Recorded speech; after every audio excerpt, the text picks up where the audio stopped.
2021. I'd like to hear a roll call from PSC staff. Okay. We have the Public Works Representative present. Parajaya Singh, Property Management Department. Transportation Department. Amy Gordon. Inspectional Services Department. Ryan Ronan. Yeah, good. Water and Sewer Commission. Denise Devlin. Disabilities Commission. Carol Leal. Okay. Ashley, could you call up property management so Joe Callahan can? Joe Callahan present. All right. Excellent. All present, and we have a quorum. Thank you, Ashley. First order of business, the hearing minutes. At the request of the Public Improvement Commission staff, the acceptance of the minutes of the PSC hearing held on August 19, 2021. I'd like to hear a motion on that, please. I'll make a motion to accept the hearing minutes of August 19th. Second. All in favor? Aye. Aye. Aye. Motion passes.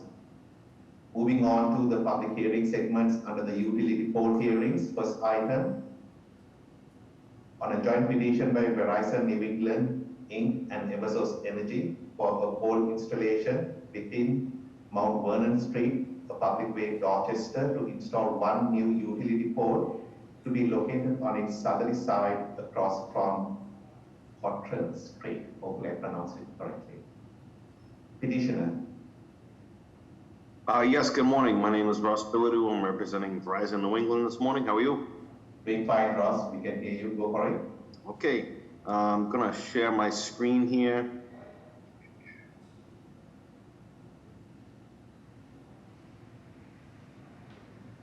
Okay, can everybody see that? Yes, Ross. Okay, we're just looking to place one new stub pole, which is a support pole across from this existing pole 22/5 to back up the line that goes up Cottrell Street. So will be placed on this side of Mount Vernon Street, as this pole has no guying currently, and there's no way to guy it into the street because of the sidewalk and everything like that. So we need to place the pole across the street in order to back up the lines going up and down Cottrell Street. I do have a Google snip here. So you can see the pole here that we're looking to back up. So our stub pole will go over here in this vicinity to support this line and keep this pole from leading how it currently is. Ross, I'm sure fellow commission members may have more questions than I do. What is going to be the height of your pole? That's question one. The material of the pole. Question two. The height of the guy wires that you are going to attach from your stub pole to the other pole. What is that vertical clearance, etc., etc. Because you are introducing a pole on the side of a street that doesn't have any poles. If I can go back to your Google Map picture. Okay, sure. I believe that they're calling for a 45-foot pole. So once that gets set in the ground, it'll be about 38 feet from the ground to the top of the pole. Any guy wires will be in line with their associated attachments on this pole. So electric will be up top and attached at the top of the stub pole. Communications will be attached a bit lower, still at over 18 feet above the street, and attached at the similar height on this same pole on the stub pole. Just correct me if I'm wrong, but this segment of Mount Vernon is right next to the Columbia Road on your right-hand side that either connects with I-93 on-ramp, off-ramps. Am I at the right location, or am I? Yes, I believe so, yes. Okay, so next question, Ross. Is this a temporary situation? Because you obviously have leading poles that are in a challenge. I just want to know the long-term prognosis for the intrusion of a new pole and or pole lines and or wires on the side of street where people may not be expecting this as a long-term position. Sure. This new pole would be intended being a permanent solution to rectify the leaning pole in this situation. There are other means we can use, but it's all situation dependent. In this situation, the engineers came up with the stub pole solution as being the best solution. Will that new pole support additional poles along the right-hand side of Mount Vernon Street, the side of the sidewalks that doesn't have any more poles? Well, at this time, there wouldn't be any anticipated additional poles along Mount Vernon Street. But if there were to be a pole line placed down Mount Vernon Street in the future, this pole would be incorporated in that, as it would fall in line with the rest of them up and down the street. But at this time, I don't anticipate any other pole placements. So Ross, that is the point which I think, and I will open it up for our other fellow commission members, including Mr. Ronan. That's the concern which the Public Improvement Commission had in years past, where you have an intrusion to a side of the roadway that doesn't have any pole lines. You are entering that equation because of a safety situation, and that does not, I repeat, not necessarily translate to you having collateral access to initiating additional pole lines up and down that street. This has been a concern of your joint poles, yours and Eversource's intrusion of variety of our corridors, where when I say intrusion, when we have underground districts, I can name many. American Legion Highway is one where I've seen violations and throughout the city. So please advise your team members that this is just to support, my opinion, the stability of a safety situation. There are other ways which you can attend to this matter, including putting up the necessary pole that you all are trying to support. So I think you may be influenced with the cost of the spectrum of solutions. So those are my thoughts. Just want you to be very clear that just because if this commission does vote in support of a stop pole on the right-hand side to support the safety issue, that does not, I repeat, not translate to another line of poles on the right-hand side. Those are my thoughts. At this point, I'll open up for comments or concerns by fellow commission members. To be clear, your pole's gonna be in the grass, not in the sidewalk, right? That's correct. And that is a gas regulator pit that is on there. I know that you can see the vault and the cabinet. They are larger underground than they are above ground. I assume that you are aware of the limits of that in relation to your pole location. Yes.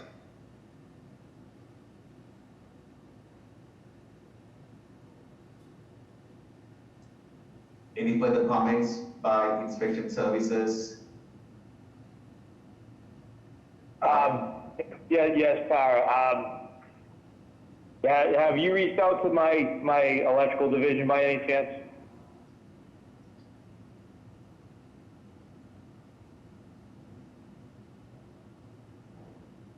Hello, am I on mute? No, Brian, we heard you. Ross, can you respond to the ISD commissioner's question? Sorry about that. I'm not sure if they have, to be honest with you, no. But we can most certainly do that. Okay, if you could do me a favor and send me an email, and I'll get you together with them. I'd also like to take a ride out there. And myself, my electrical division head will meet you on site. Okay, sure. And I'm sorry, I can't see who's speaking at the moment. Is this Brian Ronan? It is, yes. Okay, thank you. Ross, Mr. Ronan, obviously is the commissioner for the Public Improvement Commission from the Inspection Services Department, the department that has the city ordained duty as the buyer commissioner for the city of Boston through the Inspection Services Department, and thus has the collateral rights to make a determination on the height of your poles, the height of the wires, placement of the poles, the whole kit and caboodle. Sure. Okay? This is also labeled as a park and you're putting it in the grass. Is this really a park, right? Like, is this in a right of way? Or is this in a park? I'm assuming it's in the right of way. Well, because it says on your plan and, you know, when you look at it, it's called Sharon's Park. Sure. So if Sharon's Park, the grass, is a park, then it wouldn't, right, like this is, we're only approving things that are in a right of way here. So the clarity on jurisdiction would be required because we can't vote on installations in a park. Understood. I'll have to get that clarified. Well, then I think that like, a poll hearing is a single hearing. So I don't know that we could vote on this without you fixing whatever Brian, might have, left outstanding, but specifically the jurisdiction. Sure. So based on based on Amy's comments, I think the more appropriate thing would be to to continue this hearing to a point where the ISD commissioner have had a chance to assess the situation. Ross, you figure out whether we, the Public Improvement Commission, can legally give you the rights, like find out who the heck is the landlord at the location where you are digging the hole. Sure. Okay? And the proximity issues which Ms. Collin and others may have brought up. Absolutely. Okay. Right, who permitted the gas regulator pit? Because I don't necessarily, I mean, not that I remember them all, I don't remember that being here, but if that didn't come here, then neither would the poll.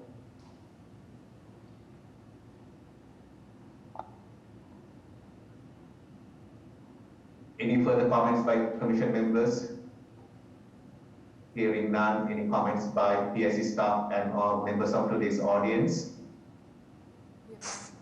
Hearing none, I'd like to hear a motion to continue this public hearing for 3 weeks. That will take us through September 23rd, if memory serves me correctly. I'll make a motion to continue utility poll hearing number 1 as read into the record by the chair to September 23rd. Second. All in favor? Aye. Anyone Aye. opposed? Abstain? Motion passes. Thank you. Ross, we'll see you in 2 weeks. Second item on the utility pole segment of our agenda. On a petition by Eversource Energy for a pole installation within Taft Hill Terrace, a public way, West Roxbury, to install one new utility pole to be located on its northwesterly side across from address number 11, southwest of Taft Hill Park. This is Katie Flaherty representing Eversource. I don't have any, good morning. I don't have anything to show you. I think the petition was uploaded to the city for this, but this is a new pole installation to supply electric service for an electric vehicle charging station. That's the information that I have right now. I do have some pictures in front of me, but I think the petition was uploaded to the city by our office. Okay, just for future purposes, when you come in front of us, the information which you upload is for the purpose of fellow commission members and PSC staff deciphering the merits of a petition, but for the public hearing, I'm sure if this was online, opposite, if this was in person, you will be presenting this information. So this online format further requires you to be in a position to demonstrate that stuff to us.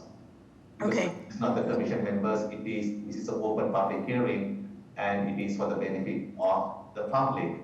Para, if it's helpful, I have a copy of the plan I can share. Thank you. And thank you so much if you could support Ms. Catherine Faraday's request.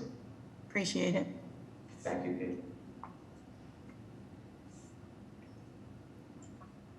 Okay, are you guys seeing this? I see it.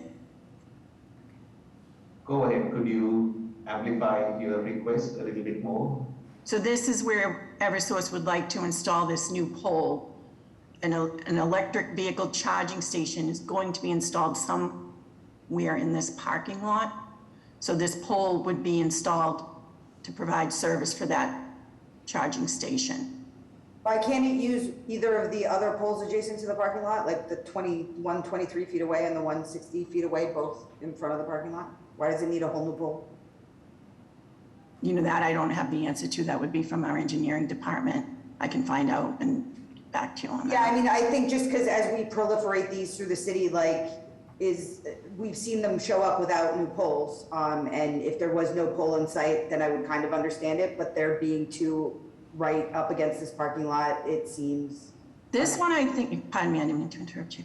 This, I think, is on the island. On an island, I think there is a, you know, a little entrance there to the parking lot, but I'm not the expert to determine that. Yeah, there's an island at the entrance where there's one pole, and then the other pole that's But 60 this feet one. away is also just in front of parking spaces. So I'm unclear as to why that pole couldn't be used to service the parking lot. Sure.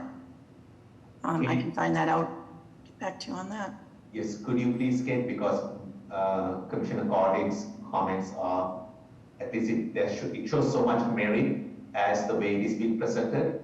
And I believe the whole PSC Commission supports Commissioner Gordon's concerns about the proliferation of poles, because it's a concern to the city each time when you put a pole on a sidewalk where the sidewalk's functionality is diminished, okay? Sure. Especially next to a parking lot where people actually expect to walk within the sidewalk, not banging one's head on the poles. So I think the best course of action would be, again, this is fairly unusual where we postpone or continue to pole hearings, but hopefully your engineers are able to come and state your case on your behalf, or you secure that information, and it would also be very useful for you to present us with photographs so that we can be better informed to give you the guidance. Okay, Is that okay with you, Kate? yep, understood. Wonderful. Thank you. Any additional comments or concerns by fellow commission members? Oh, yes, good morning, Catherine. This is Denise Devlin from Boston Water and Sewer. We did have a comment for where you propose on the pole. We didn't have it so much an issue with it, but we do want you to show the hydrants on the plan. The hydrant's about 7 feet away from where you propose the pole, so I can send that information to you if you need it. Okay. Thank you. I can take that message back as well. Thank you. Any other comments by fellow commission members? Any comments by PIC staff and all members of today's audience? Kate, when you go back to your fine engineers, placement of a pole on a sidewalk, sometimes the minutiae of the details as to the offset of the pole to the back edge of the sidewalk and or the front of the sidewalk may influence the Commissioner for Universal Access Disabilities, Representative Sarah, she may have a concern about where the poles get placed. And the reason I'm saying that thing is I'm sure if you walk within our fair city, you will find some poles smack down the middle of a sidewalk, and you scratch your head to figure out who in their right mind placed that. So it is important. To be fair, this one's in a grass strip, so they're all set. Okay. So get the specifics put on the plans. The hydrant and the choice of the location of the new pole as opposed to the Exactly. existing one. So Okay, that we know that there's adequate clear difference. So, like to hear a motion regarding this item? I'll make a motion to continue utility pole hearing number 2 is read into the record by the chair until September 23rd. Second. All in favor? Aye. Aye. Anyone opposed? Motion passes. Thank you. thank you. Moving on to the public hearing segment of today's agenda. First item on a petition by Alston Square Realty for the acceptance of a pedestrian easements adjacent to the following public ways in Brighton. Highgate Street on its southwesterly side and address number 1 southeast of Cambridge Street. Cambridge Street on its southeasterly side northeast of Harvard Avenue. Harvard Avenue on its northeasterly side southeast of Cambridge Street. This was brought on a new business on August 19th of this year, as shown on a plan entitled City of Boston Public Works Department, Engineering Division, Pedestrian Easement Plan, Cambridge Street, Harvard Avenue, and Highgate Street, 1 Highgate Street, Brighton. One sheet dated August 11, 2021. Good morning. Good morning, John Schmidt with Niche Engineering, and with me today on the call is Josh Fetterman from City Realty Boston, the developer of this parcel. Before you is a rendering of the proposed building. It will be 7 stories, mixed use, with the first floor retail, below-grade parking consisting of 59 spaces and it consists of 82 residential units. The pedestrian easement will allow for safe and accessible pedestrian access on a poured concrete sidewalk that is 8 feet wide along Harvard Ave, 8 feet wide along Cambridge Street, and then 5 feet wide along Highgate Street. And as we roll into specific repairs, we can discuss more about the proposed improvements to the sidewalks.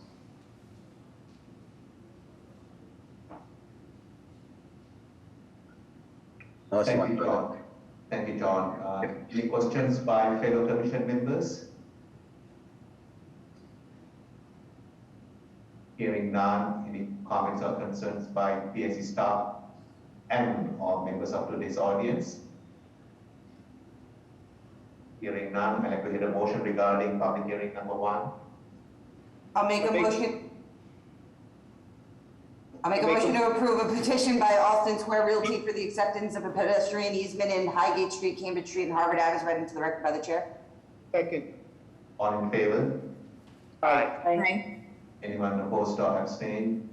Motion passes. Thank you. Second item, today's agenda, on a petition by Austin Square Realty for the making of specific repairs within the following public ways in Brighton, consisting of curb, sidewalk, and pedestrian boundary construction, as well as new and relocated specialty pavements, street lighting infrastructure, street trees, landscaping, street furniture, bike racks, storm drain infrastructure, irrigation infrastructure, groundwater recharge infrastructure, and driveway curb cuts. This is all on Highgate Street, on its southwesterly side at address number 1, southeast of Cambridge Street. Cambridge Street on its southeasterly side between Harvard Avenue and Highgate Street. Harvard Avenue on its northeasterly side southeast of Cambridge Street. This was brought under new business on August 19th of this year, as shown on a set of plans entitled City of Boston Public Works Department, Engineering Division, Specific Repair Plan, Cambridge Street, Harvard Avenue, Highgate Street, 1 Highgate Street, Brighton, 6 sheets dated July 2021. John? Thank you. Good morning, John Schmidt with Niche Engineering, and with me on this call is Josh Fetterman of Boston City Realty, the developer. The first ask is the installation of 8 recharge wells within Cambridge Street.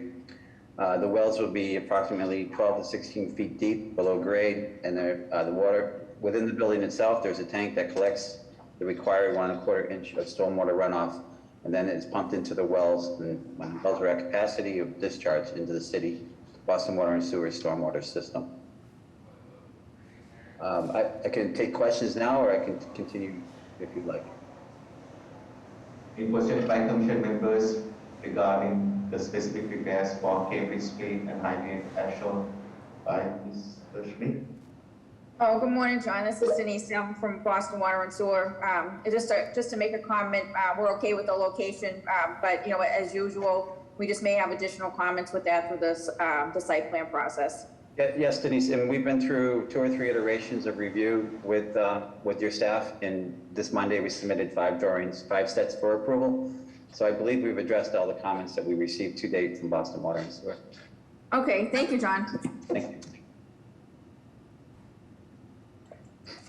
Moving on to the specific repairs. On Harvard Street, we have 3.5 feet of pervious sidewalk, an 8-foot wide unimpeded concrete sidewalk. We have new street lighting and new street trees and bike racks. We also have some benches. I'd also like to say, before I go any further, is after new business, we received comments from Active Transportation, at which we met with them within a day or so of those comments. We have addressed those comments and sent them plans for their review of last week. We received notification from them yesterday that they are acceptable to these changes. So the final Mylar submission will include the revisions as requested by Active Transportation, and that was the majority of those comments had to do with providing space on Cambridge Street for 2 bus stops. So the final drawings will indicate those improvements or those changes But prior to submitting the Mylar, I will submit paper copies to staff for their final blessing before we submit the Mylars. Thank you, John. Any comments by fellow commission members regarding this portion of this petition? Oh, yes, good morning, John. There's a comment that actually came up this morning. So where you show that it connect under drain to existing drain manhole, we believe that's a catch basin that's there. Okay. And for us, that's not acceptable. So we've done connections into catch basins in the past. Is that something you would like us to reconsider? Yeah, actually, it's something we don't want. Okay. So what we could do, if it's not part of the site plan process, we can discuss it before you have to put together the final Mylar. So that's fine, that's no problem. Okay, we'll vet that through you before we do that. Thank you. Okay, thanks again, John. Any further comment? Sorry. Hi, John. I just wanted to clarify for the bus stop, whether or not that would make any changes to the materials of the sidewalk. Yes, so the bus stop on Cambridge Street, as we get to Cambridge Street, will be along this area. It allows for 2 bus stops. We are providing a concrete landing at the front entrance and the rear entrance of the bus stops, so people have an unimpeded access onto the bus and off the bus. Great, thank That was you. reflected on the final drawings. So on Cambridge Street, we have a 3.5-foot pervious pavers, except for where the bus stop access will be provided. 8-foot wide concrete sidewalk. We have 7 street trees, and I believe we may lose 1 tree in with the addition of the bus stops, but again, we'll vet this with the city before submitting the Mylars. And then this drawing shows a grease trap, which is no longer part of the project that's been brought inside the building. If I may move along, any questions here, or should I go to Highgate? Continue, John. On Highgate Street, we have pervious pavers near the intersection here with street trees, and then we have a concrete sidewalk that runs the length of Highgate Street. We have a building access here for loading, and then we have a garage entrance over here, but we do have an area of refuge here for the pedestrian that breaks up the 2 entrances. The driveway, the larger driveway is 23.6 feet wide, the smaller driveway is 12 feet wide. And we also have 2 new street lights, new street lighting on the street as well. So the TAPA has been submitted with Bill Conroy seeking his final approval. I understand there's been a couple of iterations with that. The LMI was submitted to Chong earlier this week for his comments. And I believe that the comments have already started between proponent's attorney and Chong. And then the construction management plan is also before the city seeking final approval. Thank you, John. Any further comments by any further comments by fellow commission members? Hearing none, any comments by PIC staff and all members of today's audience? PIC staff has none. Thank you. So, John, my only additional comment is, so the Mylars which you have to send that will be recorded will show all the minor changes that you have spoken of, correct? Correct, yes. Okay. And if you could accompany those revised Mylars that are to be recorded with the signed LMIs, TAPAs, and all of that good stuff, that way we can move forward with the recording of the Mylars. Understood. Thank you, John. Thank you. At this point, I'd like to hear a motion regarding public hearing number 2. I'll make a motion. Go ahead, Amy. I'll make a motion to approve a petition by Alston Square Realty for the making of specific repairs in Highgate Street, Cambridge Street, and Harvard Ave, as read into the record by the chair, contingent on the final revisions required by BTD on the Mylar. Second. All in favor? Aye. Aye. Aye. Thank you. Anyone opposed or abstain? Hearing none, motion passes. Public hearing number 3 on a petition by Alston Square Realty for the granting of an earth retention license for the installation of a temporary earth support system within the following public ways in Brighton: Highgate Street on its southwesterly side at address number 1 southeast of Cambridge Street. Cambridge Street on its southeasterly side between Harvard Avenue and Highgate Street. Harvard Avenue on its northeasterly side southeast of Cambridge Street. This was brought on new business on August 19th of this year, as shown on a set of plans entitled City of Boston Public Works Department, Engineering Division, Conceptual Temporary Excavation Support Plan 1 Highgate Street, Boston, 3 sheets dated August 2021. Good morning, Commissioners. John Schmidt with Niche Engineering, and on the call with me is Josh Fetterman from Boston Realty, City Realty Boston. The proposal here is to install soldier pile and lagging around the perimeter of the site to allow for the construction of the below-grade basement and 59-space parking garage.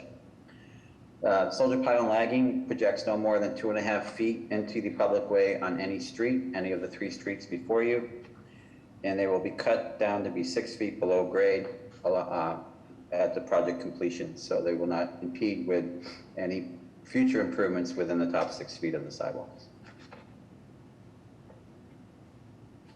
John, pertaining to the obvious question, I'm going to assume that these earth retention tanks have been reviewed and approved by the Inspection Services Department under Brian Roman's leadership. They've been forwarded to the Inspectional Services Department. I have not heard directly back from them that they have any comments on them, but they've been submitted to them on several occasions. And they were originally approved when they were submitted in October of 2020, but not in the recent month or so. Thank you, John. At this point, I'll open up for any comments by fellow commission members.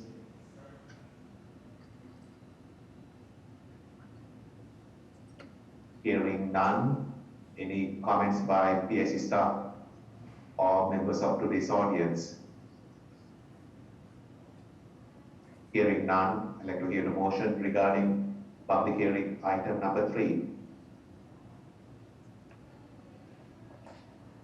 I make a motion to approve a petition by Austin Square Realty for the granting of an earth retention license in the area of Highgate Street, Cambridge Street, and Harvard Ave, Boston, as more particularly read into the record by the chair.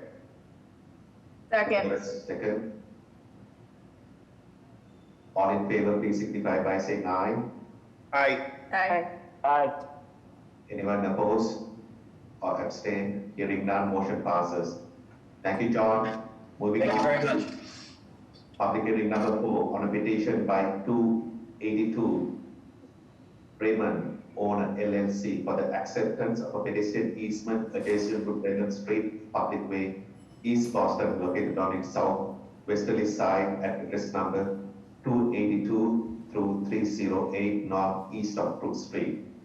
Brought under new business on August 19th of this year as shown on a plan entitled City of Boston Public Works Department Engineering Division Pedestrian Easement 282-308 Raymond Street, East Boston, 1 sheet dated August 26, 2021. Good morning. Good morning, Mr. Chair, members of the Commission, Attorney Nick Zazula, McDermott, Quilty, and Miller. Good to see you again. With me today from the petitioner, 282 Bremen Owner LLC, is Brian Lee. From our civil engineering side, CEC is Carlos Sculti.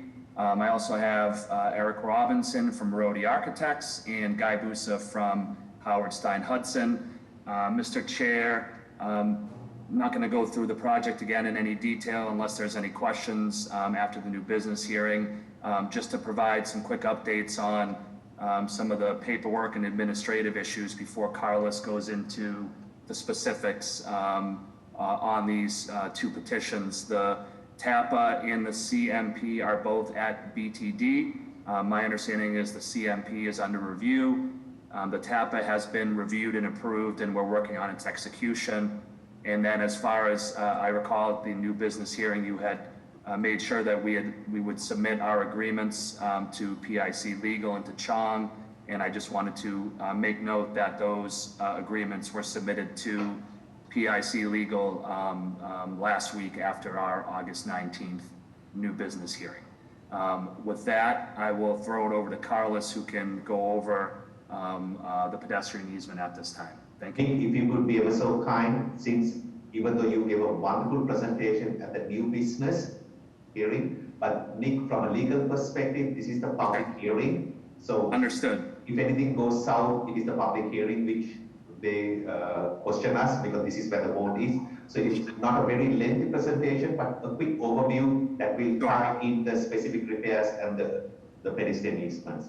Understood, yes, sir. So you're seeing here on the screen now the corner of Bremen and Brooks. So this project site's at 282 to 308 Bremen. It's in East Boston. It's located directly across this Bremen Street from the Bremen Street Community Park. Directly across here from, you can see the pedestrian easement red. It would be on the other side of the street from there. The site itself, which you can see here on the screen, is very long and narrow. It's about 427 feet long by 80 feet deep. What's there now on the site is really underutilized automobile repair facilities and garages, a lot of paved parking, no open space, no landscaping, and there is a nondescript kind of 4-unit residential structure which is kind of in the middle of the entire lot. So what we've done is with this project is to really give a lot of consideration to this condition, not only its elongated shape, but also its location across from the park, which you'll see not only in the ped easement, but in the specific repairs plan. We really tried to continue the street line to mirror what's on the other side of the street, to really give it a good entryway into the park, which Brook Street is for a lot of people. And you can see here the view of the project from the park itself. And if you could leave it here just briefly, it's 110,000 gross square feet. It's a 5-story building. You can see on its end there on Brook Street, it steps down to a 4-story end section and does have some open space on top of there as well. This will really provide a lot of eyes and vibrancy along the park and along Bremen Street, which we're really excited about. You can see the great windows and everything overlooking the park. It's 139 residential units, but that includes 13 artist live work units, which will be on the ground floor and on the first upper level, which will really provide a lot of vibrancy on the street, which again is not really there now. A lot of improvements in pedestrian access, open space, and public realm as well. The project was approved by the BPDA back in February of last year, so it's taken us a while to get to this point, but we're really excited to have this in front of you all today for a public hearing. And many of the specific repairs, upgrades, the ped easement requirements, all the things that you're going to see today came about really from a really good and robust outreach process with the BPDA, the administrative city agency review process, and the elected officials. So we're really, really happy to be here today, Mr. Chair, to present this to you. And I hope that was brief enough, but I'll toss it over to Carlos, and if there's any more kind of specific questions about the project, we're happy to answer them during the presentation. Carlos? Nicely done, Nick. Thank you. Thank you. Sure, thank you, Nick. Can everybody hear me okay? Yes. Great. Carlos Sculte with Civil Environmental Consultants, the civil engineer on the project. And as Nick mentioned, there have been a number of advancements since the new business hearing that we had approximately 2 weeks ago. We did meet with BPDA and disability staff and walk through some of the proposed revisions since the original project was presented at the new business hearing. I'll talk first about the pedestrian easement. So what we have here proposed, due to the width of the sidewalk and the desire to provide a 5-foot wide continuous concrete pedestrian accessible path, we are providing an easement that's partially on the property for a width of about 1.5 feet that will provide the 5-foot wide continuous concrete pedestrian pathway. And there will be a paver area along with a transit zone for blue bikes that are going to be relocated along the frontage of the property here in this location. I could get a little bit more into some of the additional specific repairs, but the easement basically is to accomplish that 5-foot wide continuous path along the full frontage of Bremen Street, 641 square feet of area that's uniformly 1.5 feet wide. The existing width along Brook Street is wide enough to provide that 5-foot wide continuous path without the need for an easement. If you'd like me to get a little bit more into some of those specific repairs, I can. No, not right now, not because it is broken by segments. So this hearing is with. Yeah, he's got to call it into the record, Carlos. Sure. Sorry. So it's just a pedestrian easement. Thank you, Carlos. Any questions or comments by fellow commission members? Hearing none, I'm certain that we are very appreciative of you programming the improvements which the city has asked of you within the sidewalk space, and then seeing it to provide us the additional space through a pedestrian easement to fulfill the pedestrian needs of that sidewalk. So on behalf of the commission, my thanks to you. Any comments or comments? Jesus. By PSC staff and or members of today's audience? Hearing none, I'd like to hear a motion regarding public hearing number 4. I make a motion to approve a petition by 282 Bremen, owner LLC, for the acceptance of a pedestrian easement on Bremen Street as more particularly read into the record by the chair. Second. All in favor? Aye. Aye. Anyone opposed or abstain? Hearing none, motion passes. Next item on today's agenda, public hearing number 5 on a petition by 282 Bremen's owner LLC for the making of specific repairs within the following public ways in East Boston, consisting of curb realignment, roadway and sidewalk reconstruction, as well as new and relocated pedestrian ramps, specialty pavement, street lighting infrastructure, street trees, street furniture, bike racks, storm drain infrastructure, bollards, driveway curb cuts, and a raised intersection. Bremen Street on its northwesterly side at address numbers 282 through 302, northeast of Brook Street. Brook Street on its northeasterly northwest of Bremen Street. This was introduced at a new business on August 19th of this year, as shown on a set of plans entitled City of Boston Public Works Department Engineering Division Specific Repair Plan 282 through 308 Bremen Street, Brook Street, East Boston, 4 sheets, dated August 2021. Morning. Again. Yeah, good morning, Mr. Chair. Again, Attorney Nick Zazula, McDermott, Quilty, and Miller. And with me today is Carlos Sculte from CEC, our civil engineer, who can walk you through the specific repairs. Carlos, I'll toss it to you. Good, thank you, Nick. For the record again, Carlos Sculte with Civil Environmental Consultants, representing the applicant for this project. So the specific repairs, as read into the record, we are proposing improvements along both Brook Street and Bremen Street along the proposed project frontage. There's been a good amount of coordination with BPDA, parks, disability staff throughout the original project design through the BPDA review and design process, as well as the neighborhood. So a large part of the project and the improvements for the frontage here and really connecting the project and the streets to the park across the street is the creation of this raised intersection that we have at the intersection of Bremen and Brooks. At the new business hearing we had last week, there were a few questions and comments that were raised, so we did continue to coordinate with BPDA staff as well as parks and disability staff since the new business hearing. Some of those modifications have included widening out the overall raised tabletop intersection so that we could split apart the accessible pathways to provide direct path of travel in each direction across both Brook Street as well as Bremen Street in the north-south direction, providing better accessibility.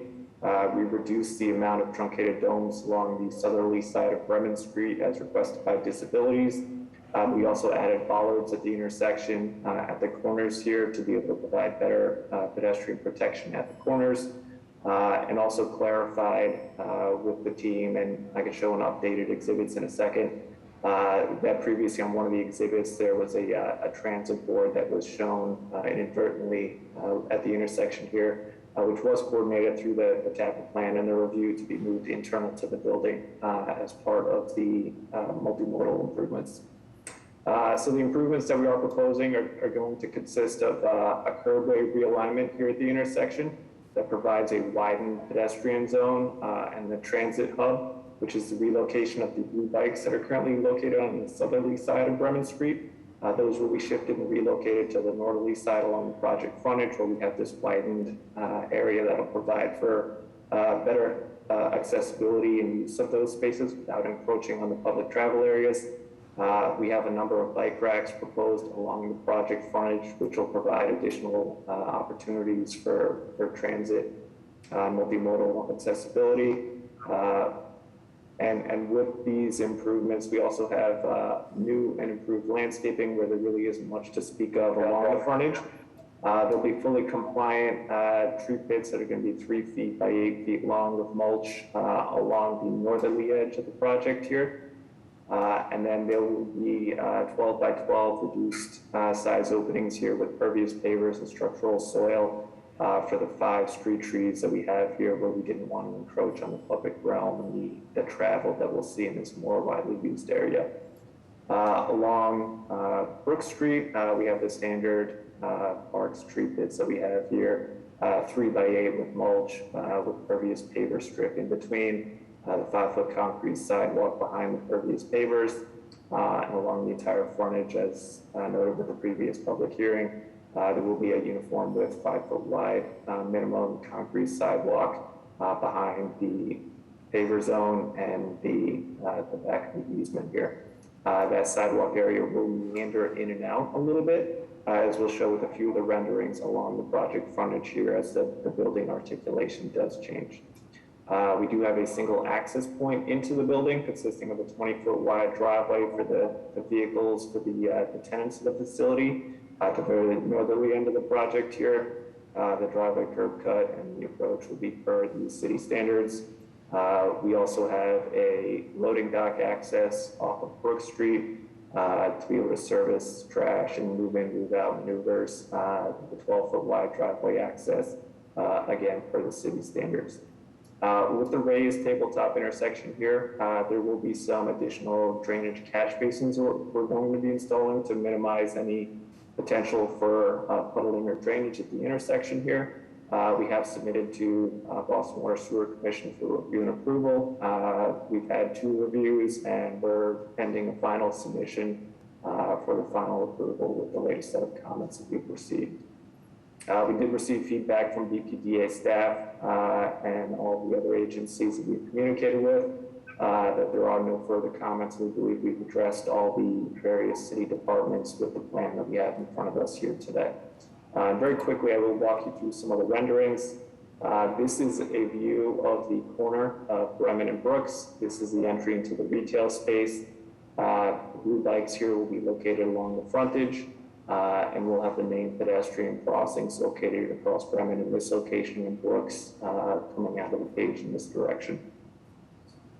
Stepping down the street, this is where you have the uniform 3-foot width, the pervious paver zone, the city standard tree grades, and the concrete sidewalk area. There will be opportunities for seating and essentially landscaping behind the concrete pedestrian zone.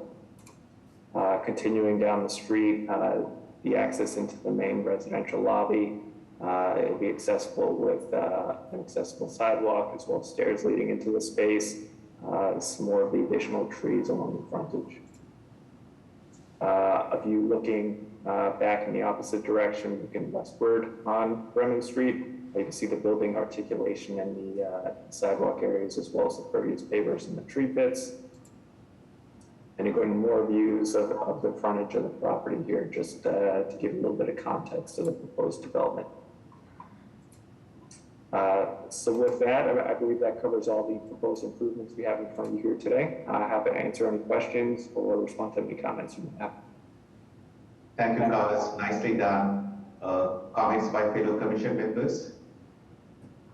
Oh, yes. Good morning, Carlos. This is Denise Devlin from Boston Water and Sewer. Just a couple minor comments at the raised intersection. We just want to make sure our water castings are adjusted. Yep. And it doesn't look like we have a hydrant at the intersection. It doesn't look like it's shown on the drawing. We just want to have that shown on the drawing. Sure. The hydrant you're speaking of, I believe, is located right here. We're yes. To depict that. Thank you.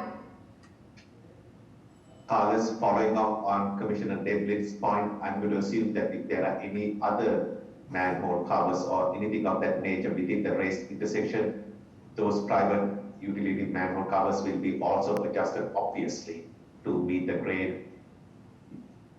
And you will coordinate said work because you are trying to create a traffic calming device. We just don't want to have a maintenance nightmare for you. Yes? Thank you. Any further comments by fellow commission members? Morning, everyone. Thank you for the presentation. I'd just like to thank the team for being responsive to our questions and feedback throughout these 2 weeks, as well as feedback from the BPDA. We're comfortable where this is right now, but we'd just like to thank the team for their responsiveness. Thank you, Sarah. Any further comments by fellow commission members? Hearing none, comments by PIC staff and or members of today's audience. Hearing none. Nick, just a point which I made at the public hearing, and Carlos, we will need your help. So the sidewalk work and all those improvements will be covered through the LMI. Okay, so since you will be responsible for those maintenance, Nick, your client will have a vested interest to make sure that it got actually installed correctly, and truly appreciate all the design work, the thoughts, we truly appreciate the effort we have put in. Now the raised roadway, I believe, I'm not sure whether that is covered through your maintenance agreement. I don't think so. I stand to be corrected. Okay, so therefore, Carlos, we really need you to certify, you or whoever is the designer of record, you need to certify to the, first of all, to your client that it has been built to your standards. Okay, otherwise they have wasted someone's money. And then later you will have to certify to the city's public works departments, our construction management division, which oversees construction of this nature. Okay, so that way you will both certify to your client and to the city that the work done by the contractor, which was duly compensated by your client, has resulted in the necessary upgrades that we are looking for. So that is a task which you need to make sure you do. And is that all acceptable to you, Nick, and your client? Yes, understood. And Carlos, we're in agreement with you on the raised intersection in the city standards and certifying that it's built to that. So we appreciate those comments and we're in agreement. Yes. Awesome. Thank you so much. You can get those standards from either BTD or PWD because we now have, right? So as long as you conform to them, we should be all right. Okay, understood. Yeah, conforming to standards, one thing, contractors not actually doing what they're supposed to do is the point of awkwardness. So since we will not have a resident engineer overseeing the work, that's why, Nick, we will need your consultant to certify that the work was done to the city standards as proposed by your consultant. Okay. Understood. Yes, thank you. Thank you. On that point, hearing no further comments, I'd like to hear a motion regarding public hearing number 5. I'll make a motion to approve a petition by 282 Bremen Owner LLC for the making of specific repairs in Bremen Street and Brook Street as read into the record by the chair. Second. All in favor, please signify by saying aye. Aye. Aye. Anyone opposed or abstained? Hearing none, motion passes. Thank you, Nick. Nicely done. Thank you very much, everybody. Thank you. Thank you. Our last item on the public hearing segments of our today's agenda, hearing number 6, on a petition by Cellco Partnership doing business as Verizon Wireless for a ground-up location with lead company status and no participants to install new telecommunication conduits with city shadow within the following public ways in Boston proper: Huntington Avenue on its northwesterly side, northeast of Massachusetts Avenue at Huntington Avenue. This was brought into new business on August 19, 2021, as shown on a set of plans entitled City of Boston Public Works Department Engineering Division Ground-up Location Plan Verizon Huntington Avenue Proposed Conduit Installations, 2 sheets dated August 2021. Good morning. Good morning. Thank you, Mr. Chairman and Commissioners. I'm Michael Jaimo, Robinson and Cole, representing Verizon Wireless. And I'll share my screen now with this project. Thank you, Michael. Okay, very good. So this is the installation of a fiber connection to a wireless node that would be located in a replacement street light along the north side of Huntington Avenue. It's proposed to 481 feet of conduit with a shadow conduit. It runs from Massachusetts Avenue across the Mass Ave, and then in the northernmost section of Huntington Avenue to the side of the pole.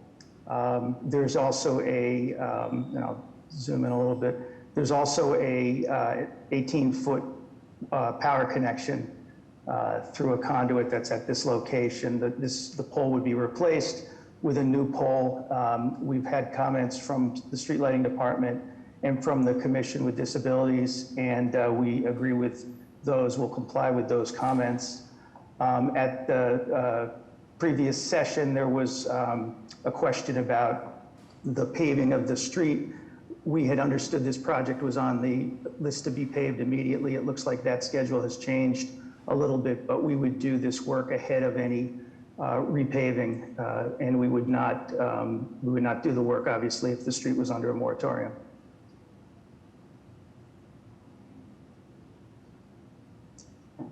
Thank you. Any questions by fellow Commission members? Oh, yes, good morning. This is Denise Devlin from Boston Water and Sewer. Just a little minor comment on the first sheet. What we have, there's a hydrant. Okay. Just, if you just, please note that, there's a lateral, if you pan, like if you're going, yeah, if you just pan, Right yeah, there. so the, that way, yeah. Just note there's a lateral there. Thank you. Yep. Okay, we'll note that. Sorry, my bad. Any further comments by fellow Commission members? Hearing none. Just a point of clarification and/or amplification. When you brought this item under new business, you were under the impression that the city will be paving these streets or this area in the near future, and now you are of the opinion that that may not be quite the case. Do you have a sense of the time gap between this work and when the city is planning on this paving work? Do you have any information on that? We don't have any information on when the city is planning to do the work. My understanding from my client is that Verizon would do this work ahead of that paving, but it doesn't necessarily have to be done. This work doesn't necessarily have to be done now, so we can find out what the paving schedule is and address it in that way. Would truly appreciate your assistance, your cooperation to minimize the lag time between the day the road gets cut and that car appearing on our roadway until the day the road gets resurfaced. So if you can minimize that time period, those who use this very important corridor and the immediate surroundings will truly appreciate that. Are you able to do that? Yeah, my understanding is that they'll work with the city in that regard, and they'll stay in touch with the city in that respect. Wonderful. Thank you so very much. Any further comments by PSC staff and or members of today's audience? Hearing none, I'd like to get a motion regarding public hearing number 6. Make a motion to approve a petition by Selco Partnerships for a grant of location in Huntington Ave and Mass Ave as read into the record by the chair. Second. All in favor, please signify by saying aye. Aye. Aye. Anyone opposed or abstain? Motion passes. Thank you. Thank you. Moving on to the new business segment of today's agenda, new business item number 1. Guest Street, Arthur Street, Everett Street in Brighton, widening and relocation extensions, vertical discontinuances, specific repair, earth retention license. On a set of joint petitions by WJG Realty Company LLC, Alston Yards Phase A for Alpha LLC, Boston Landing LLC, and Rail Yard Residential Limited Liability Company. Good morning. Good morning, Commissioners. I'm Mark Jackson with New England Development. I'm joined by Risa Myers, and our team consists of Chris Renier, Chris Clements from Goulston and Storrs. We've got Mark Youngins and Wayne Amico from VHB. Mark Balf from Haley and Aldrich is the geotech. Jen Dunn is the architect from Stantec for Building A. And Jim Harun Madison from Copley Wolf Design Group. And we're here to present the Austin Yards development to you. Our existing site is in Austin. It's adjacent to Boston Landing, just south of the Mass Pike and Boston Landing train station. It's included as a Stop and Shop, Home Goods, and Dollar Tree, and a large surface parking lot, 450 spaces. And we are proposing to develop a brand new street grid that's consistent with the guest street planning study, 1 acre community green, and 4 new buildings, building A, B, C, and D. And those are going to consist of 868 residences, both rental and ownership, 350,000 square feet of office, 117,000 square feet of retail across all the buildings, and then 1.5 acres of public realm space, including the park. And we are here today to really focus on the first phase of development, which is highlighted in this thick red line, and that includes the extension of Arthur Street to Guest with a brand new signalized intersection, the extension of Guest Street to Everett with a new signalized intersection, the reconstruction of Everett Street to accommodate that new connection, the community green, and then Building A. And we phased it this way in order to keep the existing Stop and Shop open while we build it, because here's a shot of Building A. Building A is going to include a brand new 67,000 square foot Stop and Shop on the second level. And it will also include 165 rental residences and some ground floor retail. So as soon as Building A is built and all the roadways and infrastructure in, the existing Stop and Shop is going to close and the new one will, in theory, kind of open overnight. And then within 60 days of the C of O Stop and Shop, the new park will be underway. To date, we've had several approvals and coordination throughout the process. We have full Article 80, PDA master plan approval and approval for all the development parcels, BCDC master plan approval and Building A approval, MEPA approval. We've got TAPA master plan approval and Building A approval. And we have BWC approval for both Building A and all the infrastructure improvements in the roadways. And our building permit is currently under review with ISD. Over to the right, we have a list of all the different groups we've met with throughout this whole process: BPW, BTD, BTD Signal, Disabilities Commission, Street Lighting, BPDA, PIC staff, MBTA, Mass DOT. And that's really led us to, we submitted our 75% roadway plans back in April for all the roadways. We received comments from everyone, and we've incorporated those into the PIC plans that we're going to show you today. And our goal is to really submit the 100% plans in parallel with the approval and process here at PIC. We have several actions we're going to propose today, and we've broken them out by street. So for Arthur Street, a widening relocation extension and a specific repair. Guest Street, we have a widening relocation extension, specific repair, vertical discontinuance, temp earth retention plans. And then for Everett Street, we have a widening and relocation and a specific repair plan. So I'm going to turn it over to Mark Youngins at VHB, and he's going to walk through some of the engineering plans. Mark, before Mr. Youngins, before the other Mark takes it, I have a comment regarding your next phase. The streets that are shown as West Street between buildings David and building C for Charlie and East Street. Are those going to be public streets or private streets? West Street and East Street? Yeah, West Street and East Street, are they going to be public streets or private streets? So West Street and East Street will be part of the future build out in Braintree, and those are going to be private, open to public travel. Got it. Excellent. Okay, and then Arthur, Guest, and Everett are all public streets. Right. So I'm going to assume that West Street and East Street and the West Street extension that is between your building A and the community green 1 acre. Those are private streets open to public, is that correct? So West Street Extension is a private street. Got it. Excellent, wonderful. So my last comment, at least with regards, I'm going to assume also that the name West Street and East Street are just placeholders and not the actual name of the private street you are going to propose in the future. Is that correct? That's correct. Thank Yeah, you. when we come through for West and East, we're going to work with you guys and PIC staff to name those streets. The only reason I'm saying that thing, Mark, is you will be amazed how many East and West streets we have in the city of Boston.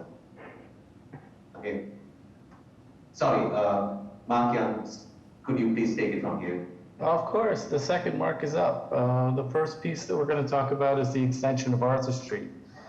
Arthur Street is an existing public road from this point going south, and it extends out to North Beacon Street. And this extension will bring it up to meet Guest Street, which is currently a public road that runs through the Boston Landing site. And Arthur Street is it's generally a 54-foot right-of-way, but it's variable based on the conditions we have, but 54 is the minimum. We've worked with the Disabilities Commission extensively to come up with a layout that works, and we have minimum 8-foot sidewalks everywhere on the road, a little wider in some locations. And we have raised cycle tracks on both sides of the street, working with BTD's active transportation folks who really made a big change or really made a difference in this project and kind of bringing it into the 21st century and including all modes.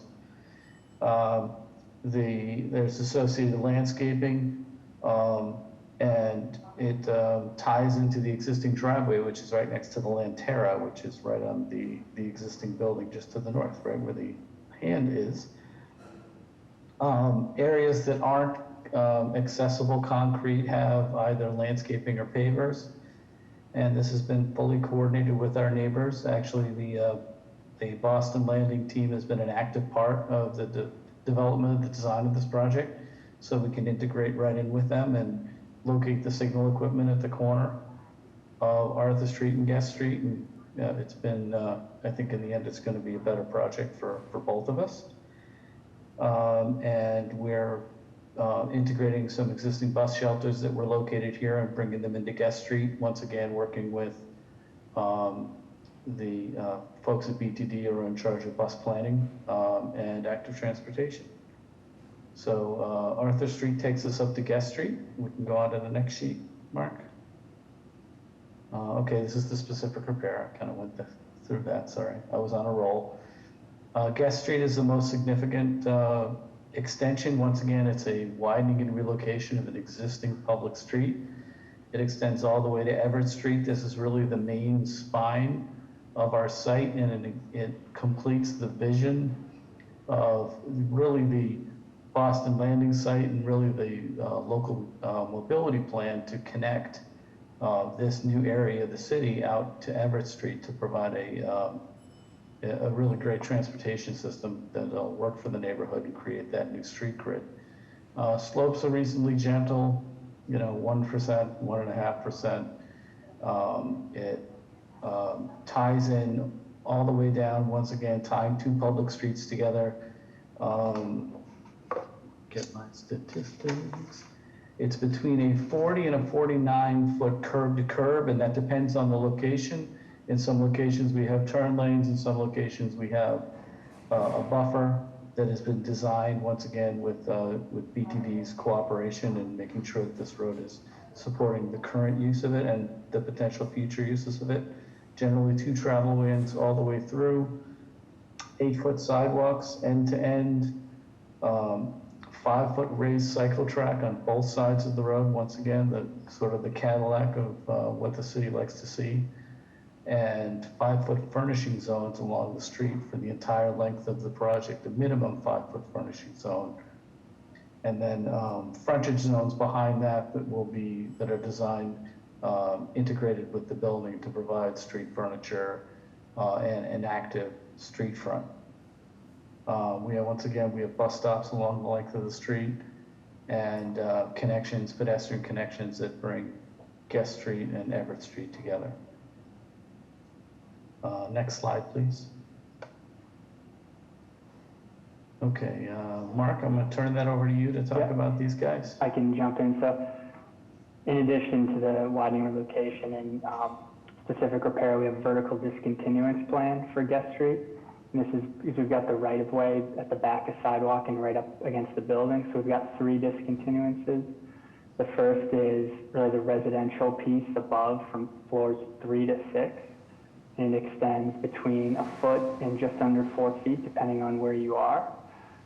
Then we have a retail overhang, the second discontinuance, that ranges between 3.5 to 4.5 feet, both well under the 2/3 of the sidewalk width, both internally heat traced and trained. The third is really an architectural brow feature along the retail corridor of Building A, and that projects around 10 inches off the building, and the discontinuance is a little bit of a buffer. It kind of varies between that 10 inches and a little over 1 foot. And this next slide shows the first discontinuance is well above the existing sidewalk grade. It's about 34.5 or so feet where it starts, and then it goes up to the top 6th floor. The second and third are just over 12 feet above the sidewalk grade. And I'm going to then turn it over to Mark Balfe from Haley and Aldrich to talk about the earth retention temporary earth support plan. Mark the third. Mark the third, yes, that's right. So for this, the Building A is a 2-level below-grade parking garage, and along Guest Street, the support excavation system will consist of interlocking steel sheeting and tiebacks. So a little bit different here is that we're installing tiebacks in private land, which will then be conveyed to the city. So being upfront about that condition, we are submitting this specific repair plan for temporary support to confirm that that temporary system will be removed per city requirements, 6 feet below grade in sidewalks, 12 feet below grade in the street. I don't think, there's nothing in the roadway right-of-way that's going to be left behind in that 12-foot, installed in that 12-foot zone. But the tiebacks that are used will remain in place and be detentioned. So that's kind of the overall plan that we have for excavating that 2-level below grade garage. And then last, we're going to jump into Everett Street, so I'm going to hand it back to Mark Young, Mark number 2. All right. Everett Street is a reconfiguration of an existing public street, and most of you probably are familiar with this. It's where the Everett Street Bridge comes down to grade, and essentially it pushes that existing nose to the north, so that so we can create a more normalized intersection with a signal, increased landscaping, and much better pedestrian access than what exists there now. And, integrating the existing lower Everett Street, if you would, to continue, the kind of access that they have now. This has been a cooperative effort with really the neighborhood groups and the folks across the street to come up with a plan that works, that meets a lot of the requirements of this site. The work that we're doing is all City of Boston standard proposed materials, and the change of the right-of-way is really limited to that center section. Everything else happens within the existing right-of-way. Once again, 8-foot sidewalks where we can get them. Really, the only places we don't have 8-foot sidewalks is where we're meeting existing sidewalks. But other than that, we strive to provide an 8-foot sidewalk wherever it was possible. Once again, working with the Disabilities Commission to make sure that we're providing the best pedestrian conditions we can get here, and then integrating, the bike conditions we have on the site, and then safely transitioning them to the existing street. all new curb ramps, detectable warnings, clear paths of travel, and improved landscaping. That is it. I'll turn it back to Mark, number 1. Thanks, Mark. And that concludes our presentation, and we'd like to turn it over to the commissioners for any questions you may have. Thank you, Mr. Jackson. At this point, any comments or questions by fellow PIC Commission members? To the chair, Brian Roner. Hi, Brian. Go for it, sir. Just curious, Mr. Jackson, I had spoken with Jack Moriarty about this project on Monday. Are you coming in for another meeting about this, or are you all set with us for the time being? So we would like to, and that's, I think, are you referring to the Building B parcel? That would be the parcel division piece of it with the party wall. Yeah, we would like to come in. I think that's separate of all the actions we're proposing here today, but we would definitely like to come in and meet with you about the subdivision for Building B this week. Okay, so has anything transpired since our first meeting? Since the first meeting, we confirmed that the demising wall was 2-hour fire rated. Okay. And I think the question is, we're trying to hopefully subdivide that lot prior to the close on this land to develop the future parcel B in October. So I think we'd be happy to meet with you later in the week if you're available, or next week to talk about it in more detail. Okay, if you want to send me an email, if you could just bullet point I know we had given you a couple of specific questions initially, so if you want to bullet point if you make any progress or what you are looking to propose at that level. If you want to send me an email and I'll set you up with Mark and myself and Mr. Janowitz. Okay, that'd be great. Thank you, Brian. Okay.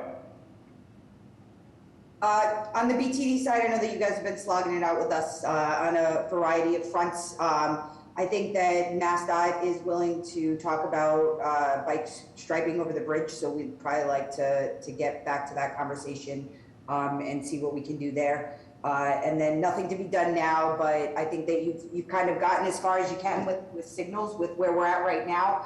But this will ultimately then be contingent upon them getting the final signal plans. I think that it's all workable. They just don't want to go to construction without understanding the full extent to the signals. Okay.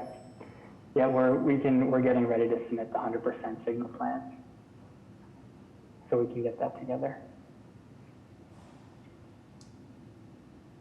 Thanks, Amy. But Mr. Jackson, if you can further those conversations with Mass DOT, continue that bike lane over the bridge.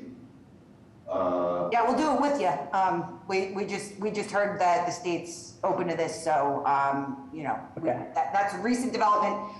So yeah, we're willing to have the conversation, but I think that they're happy to say the structure is ours, the surface is yours. Okay. Thanks, Amy. Can advance that conversation. Thanks, Brian. Any further comments by fellow commission members? Hearing none, I have received feedback from my staff and other city staff.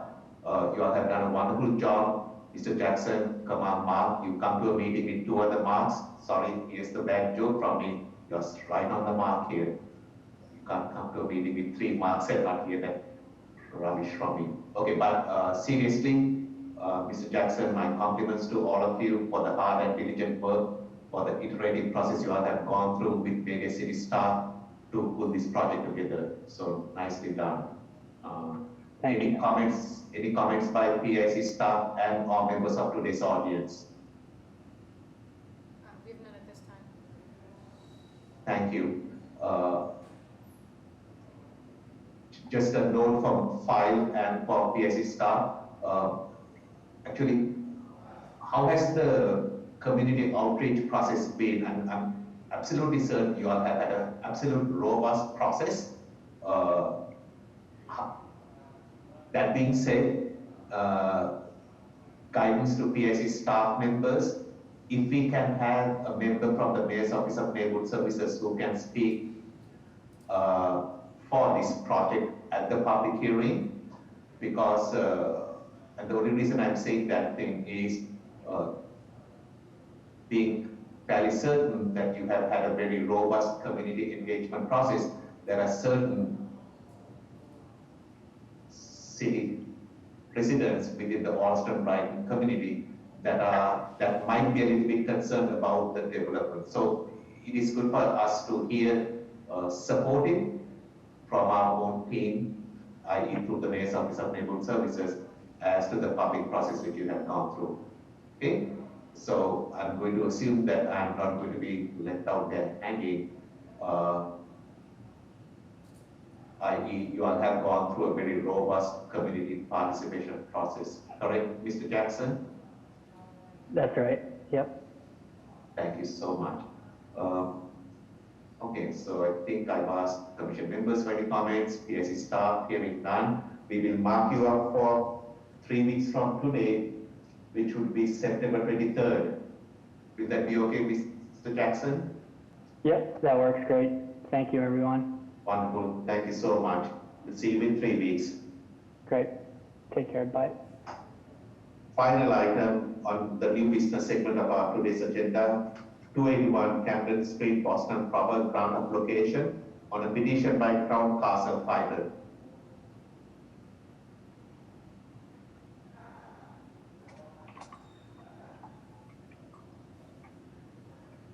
Yes, good morning. My name is Anna Simashka. I'm with Crown Castle, and with me today is Brian Cunningham and Ashley Perry. We're petitioning for a grant of location with lead company status. And by the way, can you see my screen, guys? Yes, good morning. Could you hold on for a second? Yes, right sure. now, we did not see you. And I mean, when I say see you, we could see your camera feed. Thank you so much. Sure. The reason, please try and understand, this is a public hearing process through an online system, and your name just comes across as Crown Castle Fiber, Anna, not your full name, and this is a public record, so that's why I interrupted your flow of thinking to actually see your face with a name. Absolutely. Sure. I just could not find my video feed button for some reason from the get-go. How is there? All right. So we're petitioning for a grant of location with lead company status and no participants on Camden Street in Roxbury. This job is for conduit install for Boston street lighting. The length of the dig is 387 feet of conventional electric-only conduit, 4 new streetlight foundations, and 4 new handholds. This project is a part of our agreement with Boston Street Lighting, where they allow us to put up an antenna on a pole nearby on a condition that we will complete this job for them. Okay. Any questions or comments about this? I was good. Comments, concerns by fellow PIC Commission members first. Hearing none, comments by fellow comments by PIC staff and or members of today's audience. PIC staff has no comments. Okay, give me a second. Excellent. So you are doing this in response to our streetlight posts. I'm going to assume that we have something in file stating to that effect. And I suppose that is all the thoughts which we have to share. This will be street lighting conduit, right? Not Verizon when it's all said and done? No, yeah, it's just street lighting conduit, electric only. There is no fiber going in with this one. But all these handholds and then the infrastructure that's left in place will all belong to the street lighting department? That is correct, yes. We are also replacing 2 old street lights part of this project. Those are the ones without any foundations. And so those new foundations are definitely needed there. Alrighty, if there are no further comments, we will mark you up for 3 weeks, which should put you through September 23rd. Is that okay with you, Anna? Absolutely, sounds like a plan. Thank you, Baran. Wonderful, thank you so much. That concludes the new business segment of our agenda and the totality of today's agenda. I'd like to get a motion to adjourn. I make a motion to adjourn? All in favor? Aye. Aye. Motion passes. Thank you, everyone. Please stay safe and have a wonderful remaining week.